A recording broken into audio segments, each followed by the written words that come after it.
Hi friends, நான் Malini. Welcome to cook with Malini. இன்னைக்கு ரொம்பவே டேஸ்டியான தட்டைப்பயிர் சாம்பார் தாங்க பார்க்க போறோம். யூஸ்வலா நம்ம தட்டைப்பயிர்ல குழம்பு வைப்போம், வெங்காயம் தேங்காய் எல்லாம் அரைச்சு ஊத்தி குழம்பு செய்வோம். இந்த மாதிரி சாம்பார் ஒரு டைம் செஞ்சு பாருங்க, சூப்பரா இருக்குங்க. துவரம்பருப்புல மட்டும் சாம்பார் இல்லாம தட்டைப்பயிர்லயும் சாம்பார் அவ்வளோ அல்டிமேட்டா இருக்கும். கண்டிப்பா ட்ரை பண்ணி பாருங்க.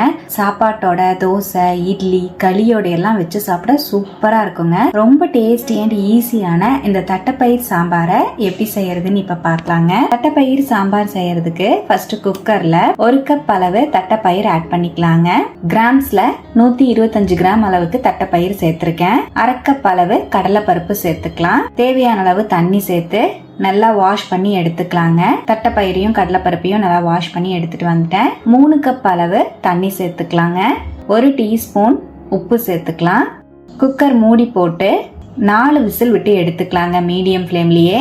தட்டைப்பயிர் நல்லா சாஃப்டா வந்துடும். பாருங்க, தட்டைப்பயிரை 4 விசில் விட்டு எடுத்துட்டேன். நல்லா சாஃப்டா கரெக்டா நமக்கு வெந்திருக்கு பாருங்க. கடலைப்பருப்பும் நல்லா வெந்திருக்கு, தட்டைப்பயிரும் நல்லா வெந்திருக்கு. இது அப்படியே இருக்கட்டும். பேன்ல 2 டேபிள் ஸ்பூன் ஆயில் ஆட் பண்ணிக்கலாம். 1 டீஸ்பூன் கடுகு உளுந்து சேர்த்துக்கலாங்க. கடுகு நல்லா ஃப்ரை ஆன உடனே 1/4 டீஸ்பூன் வெந்தயம் சேர்த்துக்கலாம். 1/2 டீஸ்பூன் ஜீரகம் ஆட் பண்ணிக்கலாம். 5-6 பூண்டை இந்த மாதிரி தட்டிட்டு சேர்த்துக்கலாங்க. நல்லா மிக்ஸ் பண்ணிக்கலாம். பூண்டையும் சேர்த்து நல்லா ஃப்ரை பண்ணிட்டு இதோட 1 கை சின்ன வெங்காயத்தை 2 நறுக்கி சேர்த்துக்கலாம். சின்ன வெங்காயம் இல்லைன்னா நீங்க பெரிய வெங்காயம் ஆட் பண்ணிக்கோங்க. 2 பெரிய வெங்காயம் சேர்த்துக்கோங்க. 1 கொத்து கருவேப்பிலை சேர்த்துக்கலாம். நல்லா ஃப்ரை பண்ணிக்கலாங்க. நல்லா டிரான்ஸ்பரண்ட் ஆகுற அளவுக்கு வதக்கிட்டு இதோட 2 பெரிய சைஸ் தக்காளி பழத்தை பொடியா நறுக்கி சேர்த்துக்கலாம்.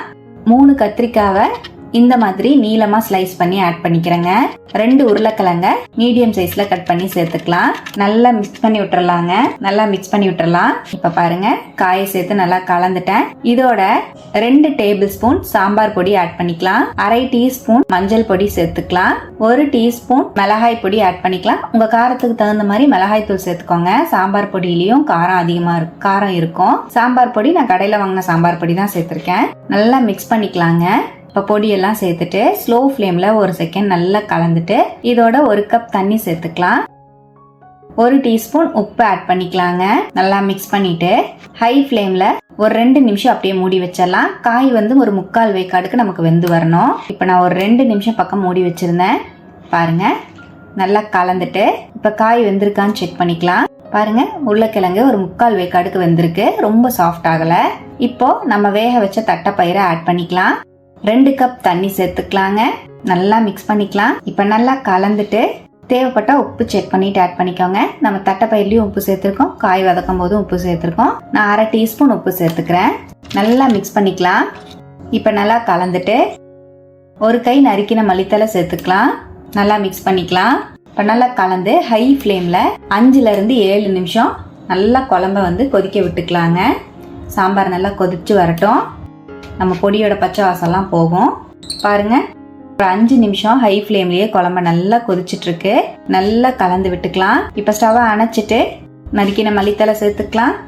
அவ்வளோதாங்க, ரொம்பவே டேஸ்டியான தட்டைப்பயிர் சாம்பார் சூப்பராக ரெடிங்க. சாதத்துக்கு ஊற்றி சாப்பிடவும், சப்பாத்தி, பூரி, இட்லி, தோசை, களின்னு எல்லாத்தோடையும் வச்சு சாப்பிட அல்டிமேட்டா இருக்குங்க. ரொம்பவே டேஸ்டியான இந்த தட்டைப்பயிர் கத்திரிக்காய் உருளைக்கிழங்கு சாம்பாரை நீங்களும் ட்ரை பண்ணி பாருங்க. ட்ரை பண்ணி பார்த்துட்டு எப்படி வந்ததுன்னு கமெண்ட்லயும் என் கூட ஷேர் பண்ணுங்க. இதே போல ஹெல்த்தியான ரெசிபிஸ் பார்க்கறதுக்கு மறக்காம சப்ஸ்கிரைப் பண்ணிருங்க. ஃப்ரெண்ட்ஸ் அண்ட் ஃபேமிலியோட ஷேர் பண்ண மறக்காதீங்க. லைக் பண்ணுங்க. Thank you friends. பாய்.